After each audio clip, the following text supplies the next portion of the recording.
ایک سلام کی خدمت میں عورتیں آئیں، عرض کرنے لگے یا رسول اللہ اسلام میں ہمارے لیے بھی کوئی نفع ہے؟ حضور نے فرمایا کیا ہوا؟ کہنے لگی حضور ہمیں تو نقصان ہی نقصان نظر آ رہا ہے اپنے حق میں۔ حضور بتلائیں اگر آپ کے دین میں کوئی خیر ہے تو ہم کلمہ پڑھے فٹافٹ، باقی تو دنیا میں ہمیں اپنا نقصان ہی دکھائی دیتا ہے۔ یہ بھی امام طبرانی نے لکھا ہے، محبوب علیہ السلام نے فرمایا تم پہلے اپنی بات کرو، پوچھنا کیا چاہتی ہو؟ کہنے لگے یا رسول اللہ ایک تو ہم نے سنا ہے اسلام میں بھی ایک معاملہ یہ ہے کہ جن دنوں عورت ناپاک ہوتی ہے وہ نماز نہیں پڑھ سکتی، وہ روزہ نہیں رکھ سکتی۔ حضور یہ دینی نقصان ہوا، اور دو عورتوں کی گواہی ایک مرد کے برابر ہے۔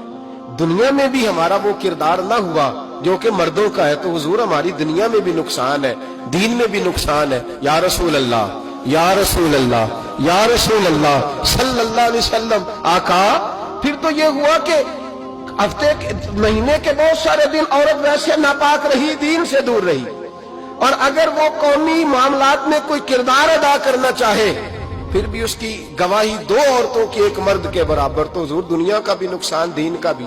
میرے کریم نے فرمایا بیٹھ جاؤ بیٹھ جاؤ۔ عورتیں بیٹھ گئیں تو محبوب فرمانے لگے تمہیں پتہ ہے جب کسی کے گھر میں بیٹی پیدا ہوتی ہے حضور کیا ہوتا ہے؟ فرمایا میرا مالک دو فرشتے بھیجتا ہے، فرمایا وہ آ کے گھر والوں کو سلام کہتے ہیں، جنوں اور انسانوں کے علاوہ ساری دنیا ان کے سلام کو سنتی ہے۔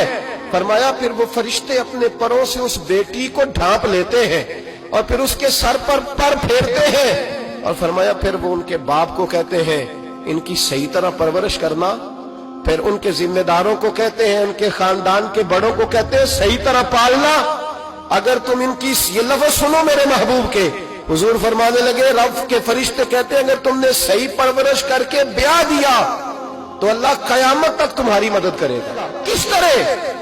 اللہ تمہارے رزق میں بھی تمہاری مدد کرے گا، اللہ دنیا کی مشکلات میں بھی تمہاری مدد کرے گا، اور جب مرنے لگو گے، یہ شارحین نے قیامت تک کا ترجمہ کیا۔ شارحین فرمانے لگے گویا حضور فرما رہے جب تم مرنے لگو گے بیٹی کی پرورش کرنے والوں تو رب کریم تمہیں کلمہ یاد کرا کے تمہاری مدد کرے گا، اور نکیرین کے سوالات قبر میں آسان کر کے تمہاری مدد کرے گا، اور قبر میں جنت کی کھڑکی کھول کے تمہاری مدد کرے گا۔ میزان عمل پر تمہارے عملوں کا وزن زیادہ کرا کے اللہ تمہاری مدد کرے گا، پل صراط پہ تمہیں آسانی سے گزار کے تمہاری مدد کرے گا۔ میزان عمل پر اپنے محبوب کے ید اللہ والے ہاتھوں سے تمہیں جام پلا کے اللہ تمہاری مدد کرے گا، اور فرمایا تمہیں دوزخ سے بچا کے جنت میں ڈال کے رب تمہاری مدد فرمائے گا۔ یہ تمہاری مدد ہوگی۔ حضور نے فرمایا یہ تو ہے بچی کی پرورش، اور میرے محبوب نے فرمایا عورتوں تمہیں پتہ ہے جب کوئی عورت حاملہ ہوتی ہے تو اسے کیا ملتا ہے؟ بیویاں تو پہلی بات سن کے رونے لگی، ان کے آنچل آنسوؤں سے بھیگ گئے۔